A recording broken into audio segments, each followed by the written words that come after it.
ஏய் பாயாசம் இருக்குல்ல? எல்லாத்தையும் பிரிச்சு வைங்க. நான் பாயாசம் சாப்பிடுறேன். அது சுகர்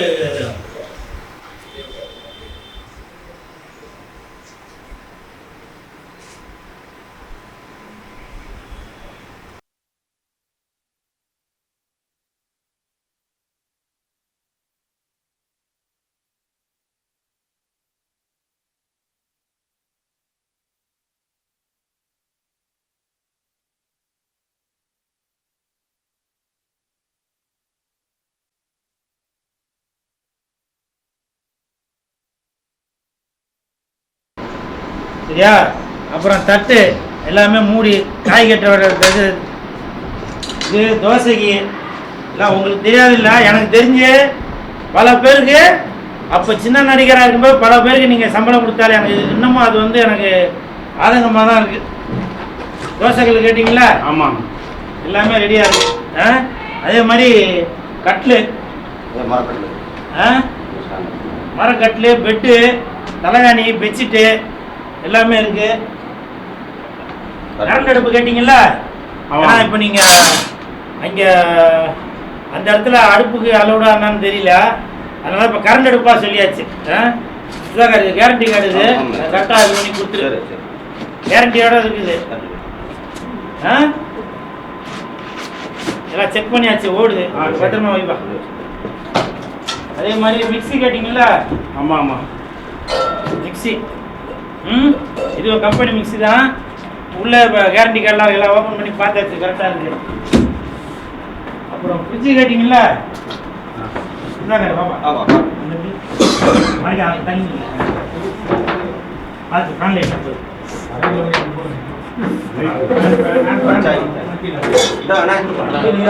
பின்னாடி இடிக்காம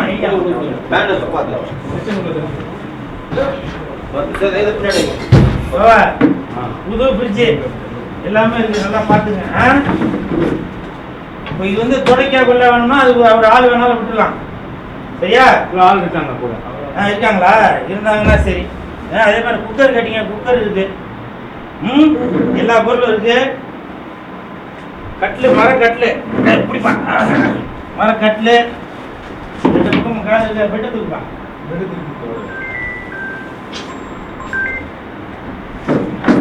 பெட்டு நல்ல கம்பெனி பெட்டு தான், அது நல்லா இருக்கும். சரியா? இதெல்லாம் இது பண்ணியாச்சு. இப்போ இது எல்லாத்தையும் குட்டியானையில் சுதாகர் ஏற்றி கொடுத்துருவாரு. அதே மாதிரி அங்கே வந்து இறக்கறதுக்கு ஆள் அமைச்சிருவாரு. என்ன சுதாகர்? அதை கரெக்டாக ஆள் இறங்கி இது பண்ணி கொடுத்துரு. ஓகே? இது எல்லாமே நானே மறந்துட்டேன். ஆனால் லெஜெண்ட் வந்து ஞாபகம் வச்சு சுதாகர்கிட்ட கேட்குறாரு, இந்த மாதிரி வீடு இப்போ மாறி போயிட்டாரா, அவருக்கு தேவையான பொருள்லாம் கொடுக்கணுமே அப்படின்னு. ஏன்னா அவர் வந்து சோசியல் மீடியாவெலாம் பார்க்க மாட்டார். அதனால் நீங்கள் எங்கே இருக்கீங்க என்னன்னு தெரியல, இவர் தான் தகவல் சொல்லி எல்லாமே ஏற்பாடு பண்ணி கொடுத்துருக்காரு. ஓகே? புரட்சி தலைவர் மாதிரி சொன்னதையும் செய்வார், சொல்லாதையும் செஞ்சுட்ருக்காரு. பரவாயில்ல, சூப்பர். இப்போ நீங்கள் இங்கேயே உக்காந்துக்குங்க.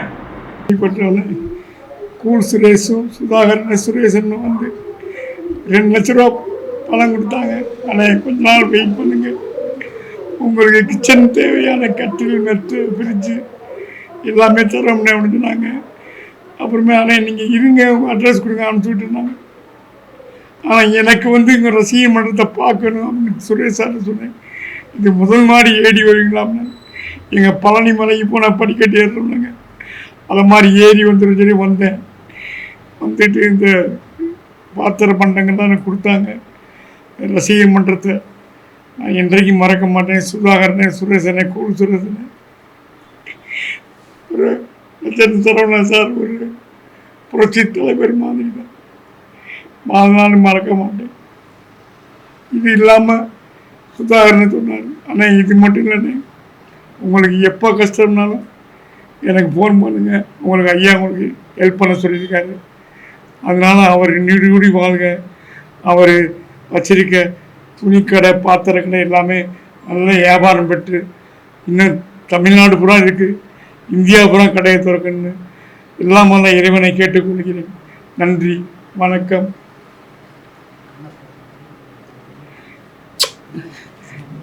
நம்மளை மாதிரி கலைஞர்களுக்கு இதுதான் அவரை நேரில் பார்த்ததில்லை, அவர் படத்தில் நடித்ததில்லை. ஆனால் தேடி வந்து செய்கிறாங்க. இவங்க 2 பேரையும் வாழ்க்கையில் மறக்க மாட்டேன். ஐயா, ஒரு நாள் உங்கள் நேரில் வந்து சந்திக்கிறேன், உங்கள் காலையில் விழுந்து நான் வணங்க வேண்டும் என்ற ஆசை இருக்கிறது. என்னைக்கு கூட்டி போகிறீங்க ஐயா? சொல்லுங்க. நான் ஒரு வாரத்தை சொல்கிறேன், கூட்டி போய்ங்க. இப்போ தமிழ்நாட்டில் யாருமே செய்யாத உதவி அவர் செஞ்சிருக்காரு. நான் அவர்கிட்ட ஆசீர்வாதம் வாங்கணும். கண்டிப்பாக. இன்று லெஜண்ட் ரசிகர் மன்றம் சார்பாக பாவா லட்சுமணன் ஐயா அவர்களுக்கு வீட்டு உபயோக பொருட்கள் அது எல்லாமே இன்றைக்கி ரசிகர் மன்றம் சார்பாக செயலாளர் சுதாகர் அவர்கள் கொடுத்துருக்காங்க. அதாவது கடந்த ஒரு சில நாட்களுக்கு முன் பாபா அவர்கள் தங்க இடம் இல்லாமல் ஒரு இடத்துல இருந்தார். அந்த தகவலை நான் லெஜண்ட் அவர்களிடம் சொன்ன உடனே அவருக்கு தேவையான எல்லா உதவிகளும் செய்யுங்க அப்படின்னு சொல்லி லெஜண்ட் அவர்கள் சொன்னாங்க. உடனே சுதாகரிடம் 2 லட்ச ரூபா பணத்தை கொடுத்து பாபா லட்சுமணனுக்கு கொடுங்க. அது மட்டும் இல்லை, அவர் ஒரு வீட்டுக்கு போனவுடனே அந்த வீட்டுக்கு தேவையான பொருட்கள், சமைக்கிற பொருட்கள் எல்லாமே கொடுங்க அப்படின்னு சொல்லி சொன்னாங்க. அதாவது அது கொடுத்து முடித்து கிட்டத்தட்ட 10 நாள் ஆகிப்போச்சு. லெஜண்ட் அவர்கள் சோஷியல் மீடியாவில் அவ்வளோவா அவர் ஆக்டிவாக இல்லை. ஆனால் அதை அவர் ஞாபகம் வச்சுருந்து அவர் வீடு மாறி போயிட்டாரா, அவருக்கு வீட்டுக்கு தேவையான பொருட்கள்லாம் போய் சேர்ந்துருச்சா அப்படின்னு சொல்லி கேட்டுட்டு உடனே அவருக்கு தேவையான பொருட்கள்லாம் கொடுங்க அப்படின்னு சொல்லி நேற்று சொன்னார். இன்றைக்கி அதை வந்து செயல்படுத்தி காட்டிட்டார். அதுதான் லெஜண்ட் அவர்கள். அதாவது வீட்டுக்கு தேவையான ஃப்ரிட்ஜு, மிக்சி, தோசைக்கல், குக்கரு, குடிக்கிற தண்ணி பாட்டிலு, தண்ணி கிளாஸு, சாப்பிட்ற தட்டு, காய் வெட்டுற கத்தி, அந்த காய் வெட்டுற கட்டை, இப்படி எல்லாமே தொடப்பம், முறம், கட்டில், மெத்தை. எனக்கே ரொம்ப ரொம்ப ஃபீலிங்காக இருக்குங்க. நான் நேசிக்கின்ற ஒரு தலைவன் லெஜண்ட் அவர்கள் இவ்வளோ ஒரு நல்ல குணம் உள்ளவரா அப்படின்றது எனக்கு இப்போ தாங்க தெரியுது. எனக்கும் அவருக்கும் பெருசாக பழக்கம் இல்லை. இருந்தாலும் அவரோட வீடியோ, அவரோட செயல்பாடுகள்லாம் பார்க்கும்போது பாபா, நான் எதுனா சொன்னேன்னா அது நீங்கள் வந்து வேறு மாதிரி பிரித்து சொல்லுவீங்க. இப்போவும் சொல்கிறேன், புரட்சி தலைவர் எம்ஜிஆர் ஐயா அவர்கள் எப்படியோ அதே மாதிரி புரட்சி நாயகனாக இருக்கும் லெஜண்ட் அவர்கள் நீடூடி வாழணும். ஐயா, வாழ்த்த வயதில்லை, வணங்குகிறேன். நிறையா பேர் சொல்லிவிட்டு அதை செய்யாமல் போயிடுவாங்க. ஆனால் நீங்கள் சொன்னதையும் செஞ்சுருக்கீங்க, சொல்லாததையும் செஞ்சுருக்கீங்க.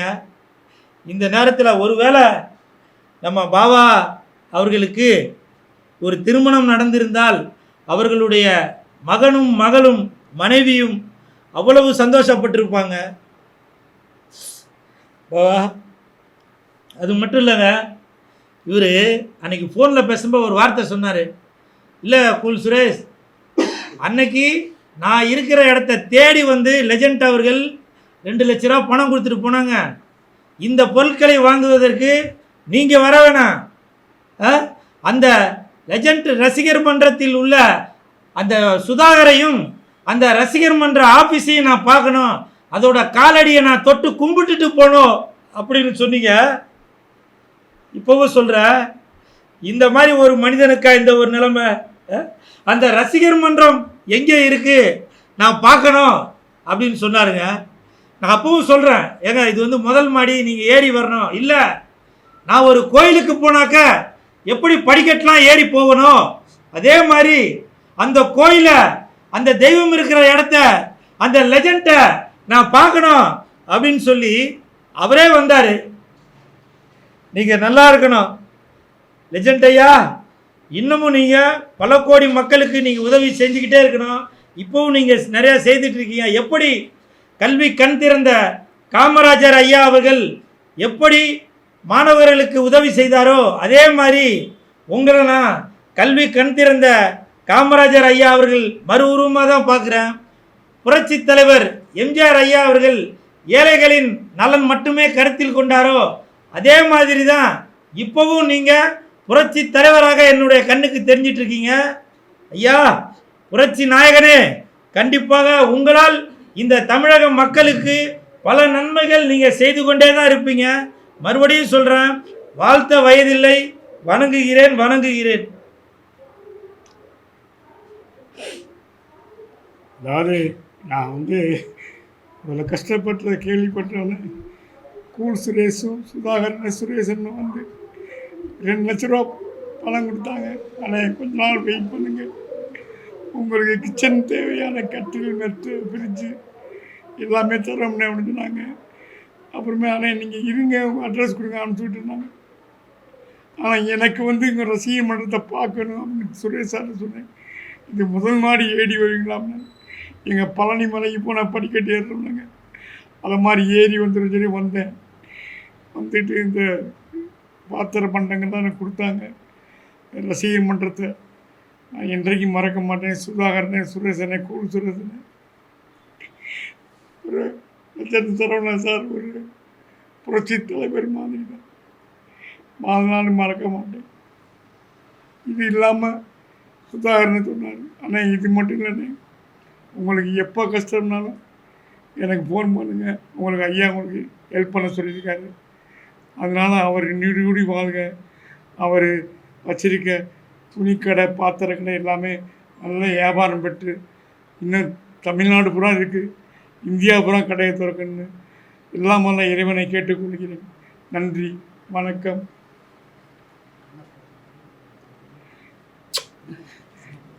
நம்மளை மாதிரி கலைஞர்களுக்கு இதுதான். அவரை நேரில் பார்த்ததில்லை, அவர் படத்தில் நடித்ததில்லை, ஆனால் தேடி செய்கிறாங்க. இவங்க 2 பேரையும் வாழ்க்கையில் மறக்க மாட்டேன். ஐயா, ஒரு நாள் உங்கள் நேரில் சந்திக்கிறேன், உங்கள் காலையில் விழுந்து நான் வணங்க வேண்டும் என்ற ஆசை இருக்கிறது. என்னைக்கு கூட்டி போகிறீங்க ஐயா? சொல்லுங்கள்.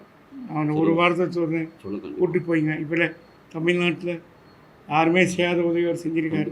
கண்டிப்பாக நான் அவர்கிட்ட ஆசீர்வாதம் வாங்கணும். கண்டிப்பாக சொல்லுங்கள் சார். Cool Suresh sir. கண்டிப்பாக லெஜண்ட் அவர்களை பார்ப்பதற்கு சுதாகர் அவர்கள் ஏற்பாடு பண்ணி தருவார். சுரேஷன் சரிங்களா? ஏற்பாடு.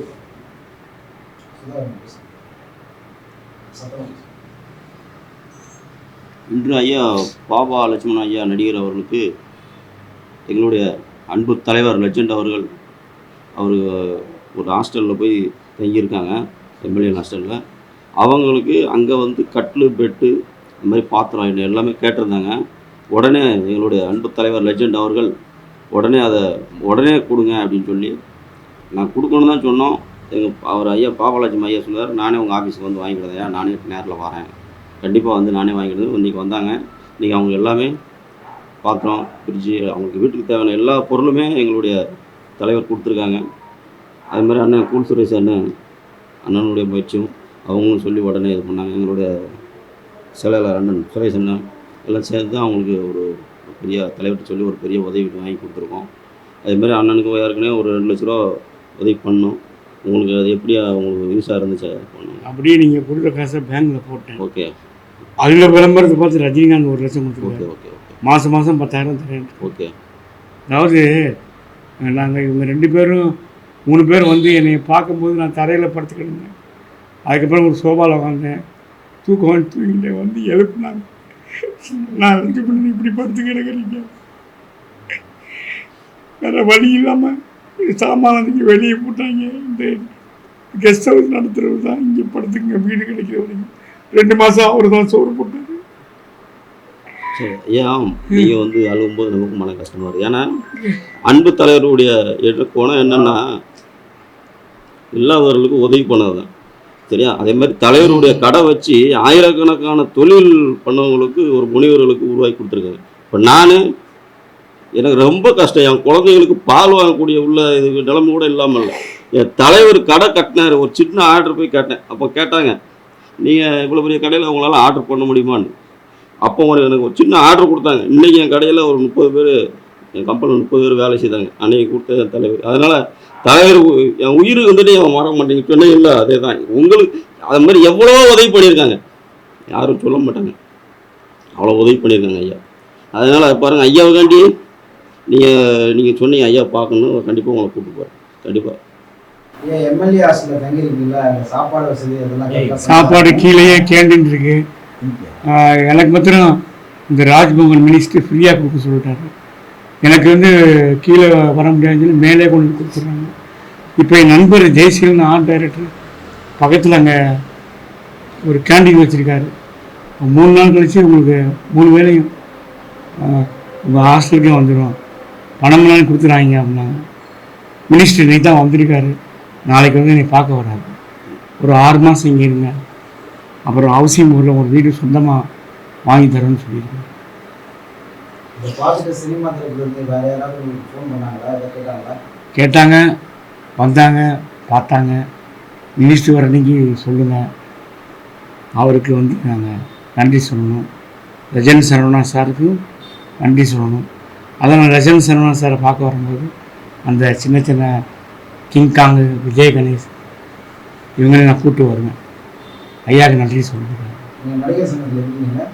இல்லை, நான் நடிகர் சங்கத்துலேருந்து யாராவது உங்களுக்கு ஹெல்ப் பண்ணாங்களா? இல்லை நடிகர் நான் ப்ரொடக்ஷன் மேனேஜ் யூனியன் வந்து இருக்கேன், அவங்க ஹெல்ப் பண்ணாங்க. நடிகர் சங்கம் எப்போவுமே யாருக்குமே ஹெல்ப் பண்ண மாட்டாங்க. அவங்க சரத்குமார் ஆதார் கார்டை தூக்கி வெளியே போட்டாங்க.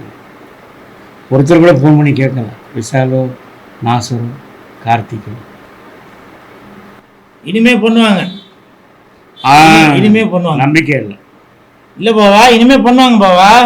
நாசர் சாரும் சரி, கார்த்திக் சாரும் சரி, விஷால் சாரும் சரி, இனிமே பண்ணுவாங்க. மனம் தளராதீங்க.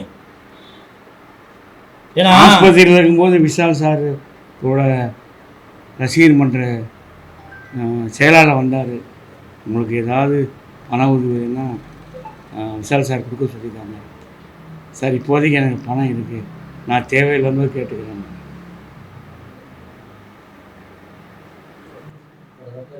இந்த நேரத்தில் பெரிய நடிகர்களுக்கும் நடிகைகளுக்கும் தயாரிப்பாளர்களுக்கும் இயக்குநர்களுக்கும் ஒரு தாழ்மையான வேண்டுகோள். நாங்கள்லாம் பெருசாக சம்பாதிக்கலைங்க. அதனால் இந்த மாதிரி என்ன மாதிரி நலிவடைந்த கலைஞர்களுக்கு நீங்கள் உதவி செய்யணும். ஏன்னா இன்றைக்கி கடவுள் ரூபத்தில் லெஜண்ட் ஐயா அவர்கள் ஏதோ இல்லை, அவர் மனதளவில் பெரிய அளவில் தான் உதவி பண்ணிட்டு வர்றாரு. அதே மாதிரி பாபா லட்சுமணன் ஐயா மட்டுமல்ல, இன்னும் பல பேர் இருக்காங்க. அவங்களுக்கு உங்களால் முடிஞ்ச உதவியே செய்யுங்க. ஏன்னா நிறையா பேர் என்ன பண்ணுறீங்கனாக்கா, படம் ரிலீஸ் ஆகிறப்ப தான் பிரியாணி போடுறீங்க, ஆடியோ ரிலீஸ் ஆகிறப்ப தான் பிரியாணி போடுறீங்க. மற்ற நேரம் நாங்களும் உழைக்கிறோம் தானேங்க, இவரும் உழைக்கிறவர் தானே. யோசிச்சு பாருங்கள். எவ்வளவு கலைஞர்களுக்கு, எவ்வளவு இயக்குநர்களுக்கு, எவ்வளவு மேனேஜருக்கு இவர் கையால் சம்பளம் கொடுத்துருப்பாரு, பேட்டா கொடுத்துருப்பாரு. ஆனால் நீங்கள் நினைக்கலாம், இது என்ன இவர் கையில் இருந்தால் கொடுத்தாரு, ப்ரொடியூசரோட பணம் தானே அப்படின்னு நீங்கள் நினைக்கலாம். ஆனால் அந்த ப்ரொடக்ஷன் மேனேஜர் அவருக்கு தான் தெரியும் வரவு செலவுலாம் என்ன, யாருக்கு எவ்வளோ தரணும் அப்படின்னு. இவர் நினச்சாக்க காசு கம்மியாகவும் கொடுக்கலாம், காசு ஜாஸ்தியாகவும் கொடுக்கலாம். ஆனால் அப்படி ஒரு எண்ணம் இல்லாமல் யாருக்கு எவ்வளவு பணம் போய் சேரணுமோ அந்த பணத்தை தான் கொடுத்துருப்பார். அதனால தான் தர்மம் தலை காக்கும்னு சொல்லுவாங்க. அந்த தலை காப்பது இன்னைக்கு லெஜண்ட் அவர்கள் மூலமாக இன்னைக்கு ஐயா வந்து நலமுடன் இருக்கிறார். வாங்க பிஆர் ரகுவேந்திர சார் வாங்க. அப்படி நலமுடன் இருக்கிறாங்க. அதனால் தயவு செய்து பெரிய நடிகர்கள், பெரிய நடிகைகள், இயக்குநர்கள், தயாரிப்பாளர்கள் உங்களால் முடிஞ்ச உதவியை பாபா லட்சுமணன் அவர்களுக்கு எப்படி நமது லெஜண்ட் அவர்கள் வாரி வழங்கியிருக்காரோ அந்த மாதிரி நீங்களும் செய்ய வேணும். உங்களால் முடிஞ்சதை செய்யுங்கன்னு தாழ்மையுடன் கேட்டுக்கொள்கிறேன். இப்போ உங்களுக்கு வந்து ஜீவா சார் ஹெல்ப் பண்ணுறதா சொல்லியிருந்தாரு. 10,000 மாதம் 15,000 இப்போ கொடுக்குறாரா? இல்லை, திருப்பி ஆஃபீஸ் வர சொல்லியிருக்காரு, போய் பார்த்தா திருப்பி கொடுப்பேன். பேசினாரா? அவர் ஆஃபீஸ் காலி பண்ணிட்டாரு. நான் ஒரு நாள் இப்போ சூப்பர்வுட் ஆஃபீஸ்க்கே வராரு, ஒரு நாள் போய் பார்க்கணும். இவ்வளோ ஏற்பாடும் நம்ம கோவிந்தராஜ் அண்ணன் பிஆர்ஓ அவர் நிறைய யூடியூப் சேனலில் கொடுத்து தான் குலுசுரசனை பார்த்துட்டு கோவிந்தராஜன் பேசிட்டு நான் இந்த மாதிரி ஐடியா இருக்குது, நானும் சுதாகர் சாரும் சுரேஷ் சாரும் வரணும் அப்படி வந்தாங்க. அப்போ அண்ணனும் கூட இருந்தாங்க. கோவிந்தராஜ் பிஆர்ஓ சாரை நான் இன்றைக்கும் மறக்க மாட்டேன். இன்னைக்கு கூட 2 பேரும் பேட்டி எடுக்க ஆரம்பிச்சுட்டாங்க. நான் இங்கே வந்துட்டேன். அது பேட்டின்னா சும்மா கிடையாது, பணம் வாங்கி கொடுக்குறாரு. அவரை மறக்க மாட்டேன். அதெல்லாம் நீங்கள் அவரை பற்றி பேசாதீங்க. இல்லை பேசாதீங்க. அவர் பேசுகிற சுப்பையான்னு ஒரு உதவியாளர் பேசினார். 1 லட்சம் அக்கௌண்ட்டில் போட்டாங்க. மாதம் 10,000 போட்டுருந்தாங்க. வேறு உங்களுக்கு இப்போ எம்எல்ஏ இருக்கிறேன்னு கேள்விப்பட்டேன். இந்த 10 ரூபா பேங்கில் போட்டுங்க. சப்போஸ் இங்கேருந்து காலி பண்ணி ஏதாவது வீடு போகிறீங்கன்னா அந்த வாடகை தரேன்ட்டு இருக்காங்க. ரஜினி சாரை பார்க்குறது கேட்டிருக்கேன் நான். அவர் ஷூட்டிங் புதுப்படம் ஆரம்பிச்சிட்டாங்க, ஹஸ்பண்ட் மாதிரி. அது ஷூட்டிங் முடிஞ்ச பிறகு நான் சொல்கிறேன், வீட்டிலே பார்க்கலாம். ஐயா, எனக்கு ஒரு ஐடியா தோணுது, அது சரியா தவறான்னு தெரியல, இருந்தாலும் கேட்குறேன். நீங்கள் இன்னும் கல்யாணம் பண்ணலை, ஒருவேளை இப்போ உங்கள் வயதுக்கு ஏற்ற மாதிரி, ஏன்னா சில பேர் திருமணமாகி மனம் முறிந்தவங்க இருப்பாங்க இல்லையா, ஒருவேளை உங்களுக்கு இல்லை சில பேர் கல்யாணம் பண்ணாமல் கூட இருப்பாங்க, ஒருவேளை அந்த மாதிரி உங்களுக்கு உதவியாக இருப்பதற்கு எதுவும் திருமணம் பண்ணணும் என்ற ஒரு ஐடியா எதுவும் இருக்கா? இல்லை, அப்படிலாம் ஐடியா கிடையாது. என்னை நானே பார்த்துக்குவேன். என்ன போயிட்டு நான் மதுப்பழக்கம் இருந்துச்சு, அதை நிப்பாட்டினது உடம்பு நல்லா ஆயிடுச்சு. பாருங்க எவ்வளோ குண்டாந்து இப்போ எவ்வளோ ஒல்லி ஆகிடுச்சு. அதனால் நான் என்னையை நானே பார்த்துக்குவேன். எனக்காக தான் கேட்டாங்க, உங்களுக்கு வெஸ்டர்ன் டாய்லெட்டு வேணுமா கேட்டாங்க. ஆமாங்க அப்படின்னு மினிஸ்டர்கிட்ட. அது ஒரு பெட்ரூமு, இன்னொரு பெட்ரூம், எனக்கு ஒரு ஏசி வாங்கி மாட்டிருக்காங்க, ஃபேன். இவ்வளோ பெரிய இடத்துல கொடுத்துருக்காங்கன்னா சாதாரண விஷயம் கிடையாது. இப்போ மது பழக்கத்துக்கு இருந்து இப்போ விடுபட்டுட்டீங்கன்னு சொன்னீங்கல்ல, அதை தயவு செஞ்சு நிறையா பேர் குடிச்சிட்டு குட்டிச்சவராக போயிட்டுருக்கீங்க. தயவு செய்து மதுவால் சீரழிஞ்சு போயிடாதீங்க. அதை அனுபவப்பட்டு இன்றைக்கி திருந்தி உங்கள் முன்னாடி இருக்கிறாரு, நீங்கள் அவங்களுக்கு புத்திமதி சொல்கிற மாதிரி 4 வார்த்தை சொல்லுங்கள். நான் தங்க இடம் இல்லாமல் ரோட்டில் படுத்து கிடக்கும்போது தமிழில் முதல்வர் சொல்லி ராஜ்மோகன் ஐயா வீடு கொடுத்தாங்க. முதல்ல எடுத்தோன்னே உள்ளே போகணும் எங்கள் பிஆர் சொன்னாங்க. அவருக்கு இந்த வாடை பிடிக்காது ராஜ்மோகன் ஐயாவுக்கு. தயவுசெய்து சாப்பிட்றாங்க, சாப்பிட்றது தெரிஞ்சால் உங்களை வெளியே பற்றிடுவாங்க, அப்புறம் நீ எங்கே போய் தங்குவீங்க அவர்கிட்ட. அதனால் நீங்கள் மது பழக்கத்தை விட்டுருங்க, பொண்டாட்டி பிள்ளையை கரெக்டாக பாருங்கள். இப்போ நீங்கள் மது ரொம்ப இருந்தீங்கன்னா ஒய்ஃப் கோவிச்சுக்குவாங்க, அப்புறம் டைவர்ஸ் கேட்பாங்க, பசங்க மதிக்க மாட்டாங்க. ஸ்கூலில் உள்ள பசங்களாம் உங்கள் அப்பையும் பெரிய குடிகாரன் எல்லாம் கிண்டல் பண்ணுவாங்க. அதனால் தயவுசெய்து யாருமே மது பழக்கத்தை விட்டீங்கன்னா வாழ்க்கை நல்லாயிருக்கும். இது வரைக்கும் அழுதுகிட்டு இருந்தேன், இப்போ நான் சிரிச்சுக்கிட்டு இருந்தேன் ஃபோட்டோக்கு. காரணம் இந்த பொருட்கள்லாம் பார்த்தோன்னா மகிழ்ச்சி ஆகி போச்சு. அதனால் சந்தோஷத்தில் சிரிக்கிறேன். தயவுசெய்து லட்சன் சார் இந்த உதவி செய்யலைன்னா எனக்கு ரொம்ப கஷ்டமாக இருந்திருக்கும். நாங்கள் படுத்து கிடந்ததை பார்த்தோன்னே சுரேஷ் சாரும் சுதாகர் சாரும் கூல் சுரேஷ் சார் பார்த்துட்டு என்னை தட்டி எழுப்புனாங்க. அசந்து தூங்கிட்டேன். தட்டி எழுப்பினா எந்திரிச்ச உடனே உங்களுக்கு சரவணன் சார் 2 லட்சம் செக் கொடுத்தாங்க. கொஞ்சம் சந்தோஷமாக எந்திரிக்க உட்காந்தேன்.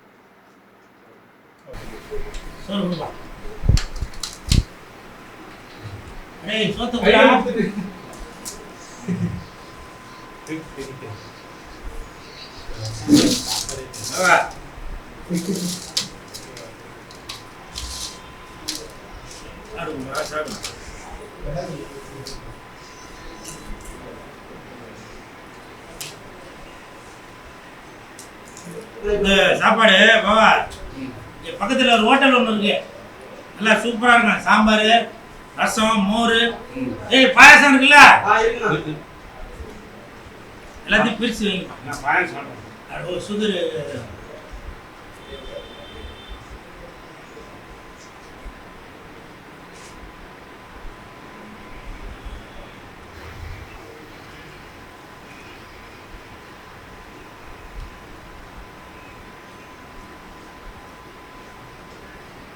உங்களுக்கு இன்னும் எந்த உதவி வேணுனாலும் உடனே சுதாகருக்கு ஃபோன் பண்ணிடுங்க. சரியா? உங்களுக்கு என்ன தேவைனாலும் எத்தனை மணியாக இருந்தாலும் சரி, கண்டிப்பாக ராத்திரி 1 மணி 2 மணியாக இருந்தாலும் சரி, உடனே ரசிகர் மன்ற செயலாளர் சுதாகருக்கு ஃபோன் பண்ணிங்கனாக்க எப்படி லீடர் லெஜண்ட் அவர்கள் உங்கள் கண்ணு முன்னாடி வந்து நிற்பார். ஓகே? அதனால் எதை பற்றி எதுவும் கவலைப்படாதீங்க.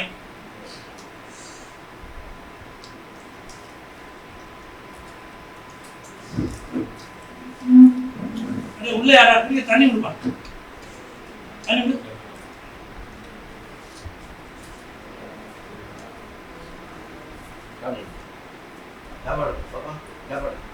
போதும்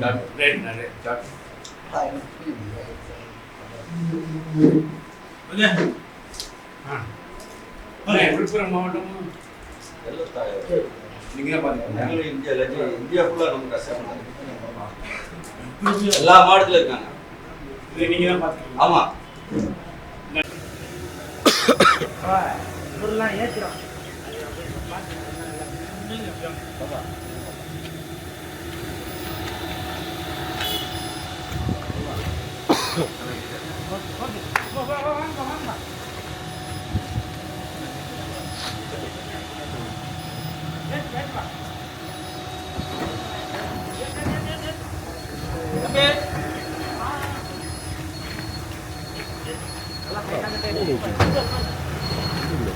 போயிருங்க போயிருங்க.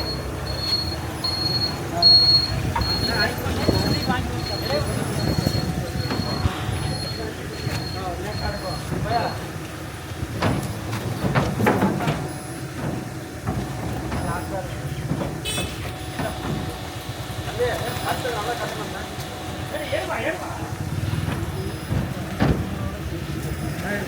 போய் போய் போய்.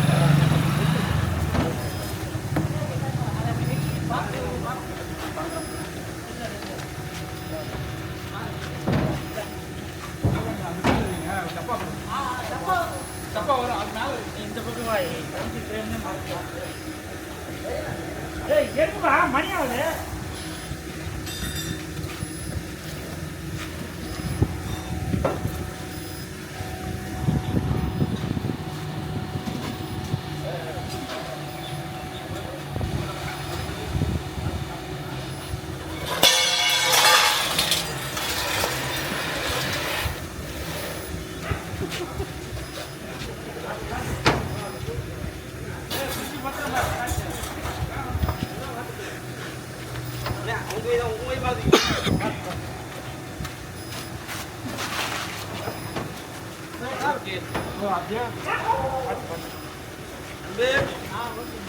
ஏற்றப்படுத்தல நல்லா கட்டணும்.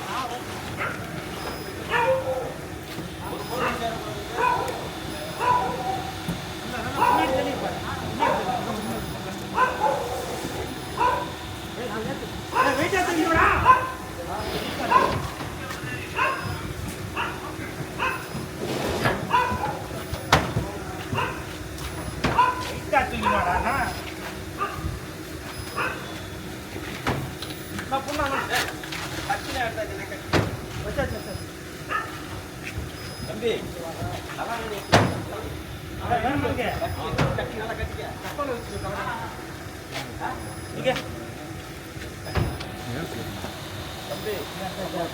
ஐயா நிறுத்தி விட்டுருங்க காரணம்.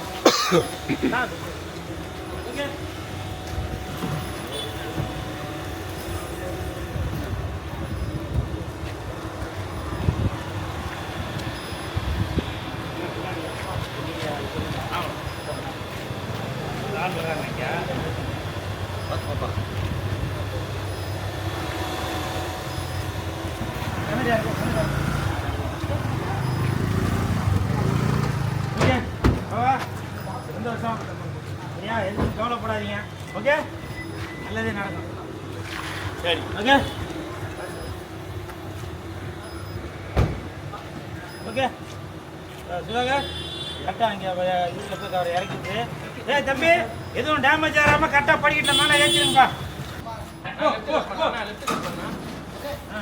ஓகே ஓகே போனா போனா போனா போனா போனா okay right okay okay okay okay வா ஓகே சட் சட் சட் சட் சட் சட் வா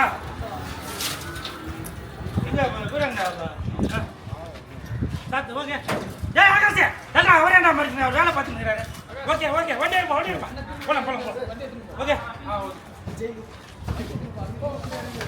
எடுப்பா